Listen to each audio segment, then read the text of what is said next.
Assalamualaikum warahmatullahi wabarakatuh dan salam sejahtera. Terima kasih banyak kerana sudi datang untuk menonton video saya pada hari ini. Dan seperti biasa bagi mereka yang baru pertama kali datang untuk menonton ke channel saya ataupun mereka yang masih lagi belum subscribe, saya mohon sampai anda untuk subscribe ke channel saya. Dan bagi mereka yang dah subscribe, saya mohon anda untuk kongsikan video ini kepada rakan-rakan serta di keluarga anda.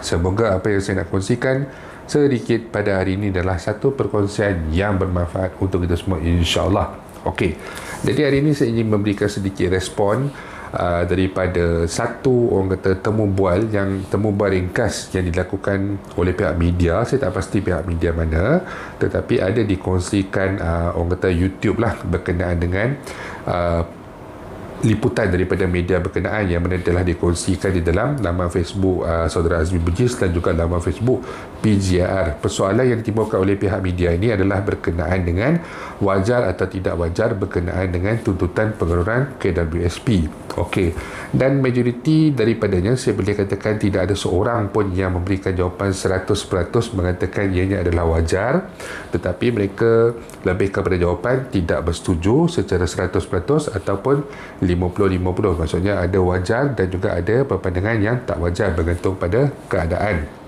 Okey, sedikit yang saya nak ulas lah. Yang pertamanya, temu bual ni telah kita lihat dilakukan di sekitar, mungkin di sekitar ibu kota Kuala Lumpur dan sebagainya, dan mereka ini juga saya rasakan adalah daripada kalangan pencarum, dan mereka ini mungkin pekerja swasta. Kalau kita tengok ada yang pakai name tag dan sebagainya. Jadi mereka ini yang pertamanya berada di ibu kota dan juga sedang bekerja. Jadi kalau ditanyakan kepada orang yang sedang mempunyai pendapatan bulanan secara tetap, memanglah saya tak terkejutlah kalau jawapannya dia mengatakan pengeluaran ini tidak wajar dan mereka merasakan lebih baik untuk dikekalkan dalam akaun KWSP, untuk kegunaan hari tua, untuk kegunaan persaraan dan sebagainya. Malah ada satu komen tu yang mengatakan bahawa jangan marah kalau dia melihat video ni ya. Dia mengatakan bahawa sekarang ni kalau boleh jangan dikeluarkan, kita pula sebagai pencarum kena bantu pihak kerajaan dengan membiarkan wang caruman kita itu kekal dengan tujuan untuk pelaburan supaya ada pulangan yang boleh didapati oleh pihak KWSP dan juga dapat membantu pihak kerajaan untuk memulihkan ekonomi negara kita.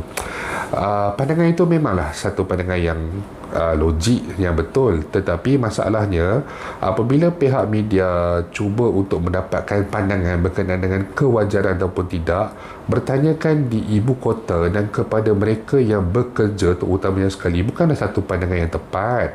Sepatutnya pihak media ini mungkin boleh menghubungi pihak Pertubuhan Gagasan Inovasi Rakyat PGR, tanya pihak PGR ada tak ada kita boleh dapatkan temu ramah daripada kalangan ahli-ahli yang berdaftar dengan PGR ni. Kebanyakan yang berdaftar ni adalah mereka daripada yang dalam keadaan memerlukan pengeluaran KWSP ni. Jadi temu ramah ini sepatutnya ditanyakan kepada mereka apa yang mereka orang kata perlukan, kenapa mereka meminta pengeluaran ini diteruskan. Kewajaran itu, kalau pada sebenarnya kewajaran ini tak perlu ditanyakan pun wajar ataupun tidak, tetapi mereka sepatutnya pihak media sepatutnya perlu cuba untuk mengendengahkan berkenaan dengan kenapa mereka ini meminta untuk dikeluarkan lagi wang caruman KWSP mereka. Dan persoalan untuk penggunaan KWSP ini pula, mungkin pihak media ni saya tak menyalahkan mereka, mungkin mereka memahami adalah konsep untuk pengeluaran secara menyeluruh kepada sebuah pencarum, tetapi mereka seharusnya apabila mereka mendapat respon daripada pencarum yang mereka bertanyakan temu bual ringkas tersebut, apabila pencarum kata mungkin wajar bagi mereka yang perlukan, mereka sepatutnya membawa isu-isu berkenaan dengan pengeluaran secara bersasar. Ini apabila anda melakukan temu ramah yang sedemikian, anda tidak memberikan satu impresi ataupun memberikan satu pandangan yang baik kepada pihak kerajaan ataupun pihak rakyat secara keseluruhannya. Sepatutnya pihak media ini lebih bijak dan lebih mengetahui apa intipati yang patut dibawa kepada siapa yang mereka patut bertanyakan berkenaan dengan soalan-soalan ini.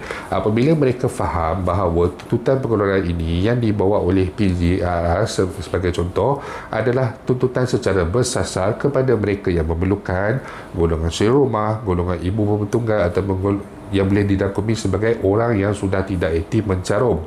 Jadi kalau dibawakan berkenaan dengan isu ini, saya percaya kalau ditanyakan kepada mereka yang mencarum sekalipun, perspektif ataupun pandangan mereka ini sudah pasti akan berbeza. Sebab Sesiapa saja boleh berfikir kalau orang itu sudah tidak mencarum, dah menjadi sultan rumah 10 tahun, dah 15 tahun jadi sultan rumah, sekarang ini umur 48, 49 tahun, 50 tahun esok baru boleh berkeluar akaun 2 keseluruhan, akaun 1 dan juga akaun 2 baci yang ada boleh dikeluarkan pada usia 55 tahun.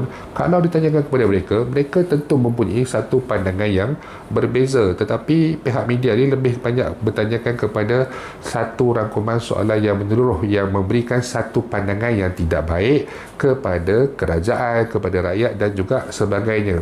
Banyak perkongsian di sosial media, terutama sekali di TikTok, apabila saya melihat TikTok yang sebelum ini begitu lantang. Mereka ini tidak ada apa-apa pun, bukan siapa-siapa pun, begitu lantang sebab TikTok bebaskan untuk kita bersuara dan sebagainya, lantang menolak sebarang idea pengeluaran daripada kereta SP, yang mana mereka ini adalah daripada kalangan rakyat biasa, daripada kalangan pencarum, profesional, profesor lah apa dan juga sebagainya. Tetapi apabila mereka berjumpa dengan sahabat mereka yang merupakan, oh dia ni adalah pencarum, dengar bila jumpa, oh hilang pekerjaan masa pandemik dan sebagainya, kemudian disebabkan faktor usia dah 40 tahun lebih umur, tak ada majikan yang berminat dan nak ambil dan sebagainya, persepsi ataupun perspektif ataupun pandangan mereka ini yang mana sebelum ini tidak bersetuju telah pun berubah dan menjadi sekarang ini apabila keluar banyak video tentang KWSP, saya dulu saya rasa saya tak setuju, dia kata tak ni, tapi apabila saya berjumpa dengan ni, bertemu dengan saudara mara yang lama tak berjumpa dan sebagainya, jumpa di kenduri ataupun pergi ziarah dan sebagainya, bila dengar cerita daripada dia, saya punya pendirian tu dah menjadi berubah dan dia kata wajar untuk diberikan kepada mereka yang terkesan, tapi bukan wajar untuk diberikan secara keseluruhan.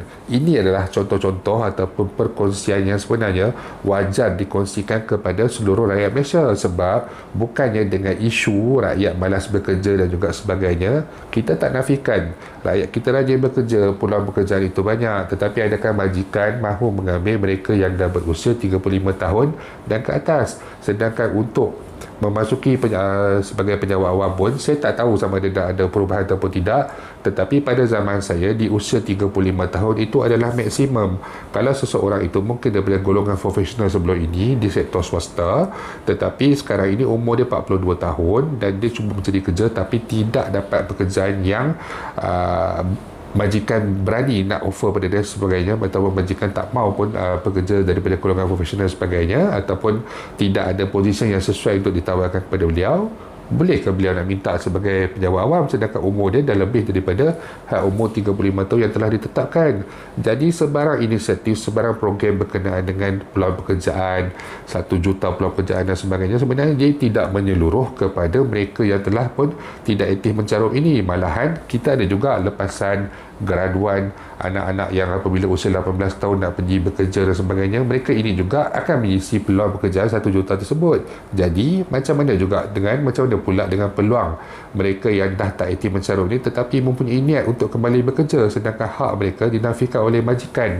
Sebab tu kita tidak boleh bersandarkan kepada data, kita tak boleh bersandarkan kepada temu bual dan sebagainya, tetapi kita perlu bersandarkan kepada fakta ataupun realiti. Pergi cari sendiri orang-orang yang terkesan ini, dengar daripada mulut mereka itu sendiri. Itu yang wajar dilakukan. Dan saya rasa kadang-kadang mual, kadang-kadang saya rasa macam bosan, tak perlu pun ada temu bual, tak perlu pun siapa-siapa nak bagi pandangan dan sebagainya. Ada satu profesor, sedikit panjang video ni daripada Sarawak, yang mengatakan berkenaan dengan usaha-usaha kerajaan untuk ataupun pihak-pihak tertentu, NGO dan sebagainya, datang ke sebuah kampung untuk membasmi kemiskinan, bawa form kaji selidik ataupun sekarang ni dah ada Google Form dan sebagainya, sedangkan dia kata penduduk di situ dah isi kaji selidik, dah memberikan respon kepada kerajaan sebelum ini dan sebagainya, dah beribu kali dah banyak kali bagi, tetapi mereka hidup 30 tahun 40 tahun dekat kampung tu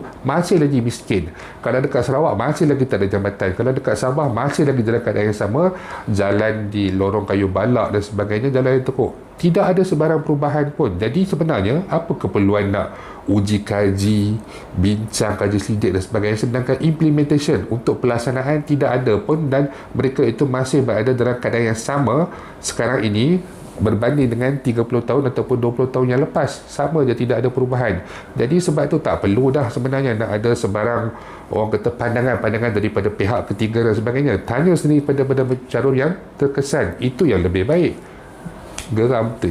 Okey, jadi saya rasa itu saja sedikit perkongsian saya pada hari ini. InsyaAllah jika ada sebarang perkembangan terbaru, saya akan berkongsikan kepada anda semua kelak. Bagi mereka yang mempunyai sebarang persoalan, sebarang masalah ataupun sebarang komen, anda boleh utarakan di ruangan YouTube saya, Firdaus Selamat, di ruangan TikTok saya, Firdaus Selamat 85, ataupun di Facebook saya, Firdaus Selamat Channel. InsyaAllah kita akan jumpa lagi. Jangan lupa untuk share, jangan lupa untuk subscribe. Assalamualaikum warahmatullahi wabarakatuh.